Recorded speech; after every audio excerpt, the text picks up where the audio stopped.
It's very exciting at my stage in life to be working on projects all over the world. On our website we've actually got a map with little points of all the things that you can see over the world, and I playfully suggest that I'm trying for world domination. Making art is, I think, a way of doing something about existing, and I can't imagine a life where things just washed over you and you weren't able to do something with it all, because it's so exciting and vibrant to be alive each day. Making work is a way of drawing the world, and a little bit like drawing water out of a well is a way of taking the world in and producing something with it, a way of picturing the world, a way of engaging with the world, and I've done that ever since I was a kid. And if you think about drawing, early humans, even before perhaps the first drawing was made, might have glanced down and seen their shadow or seen a reflection in water. If you look at cave drawings, blowing ochre over your hand and then taking your hand away and seeing the outline of your hand is a drawing. And these portraits that are here are very similar in a sense to the hand ochre process. Instead of using the hand, I'm using the face. It's simply a process of drawing a line over the perceived lines that I see of a face.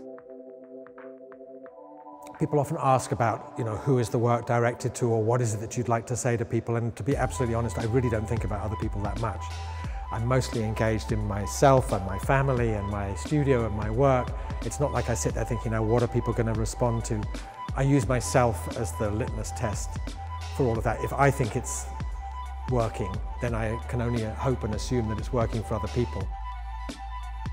Before I drew animals, I drew buildings, and while I was in the process of drawing buildings, I had my first child, and my child started playing with some toys I brought back from Vienna, animals that were cut out of solid pieces of wood.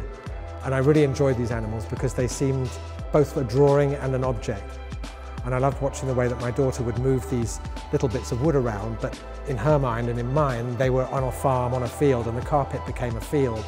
And I thought it's amazing how those little bits of wood with that simple cut-out design can turn the entire carpet into a field.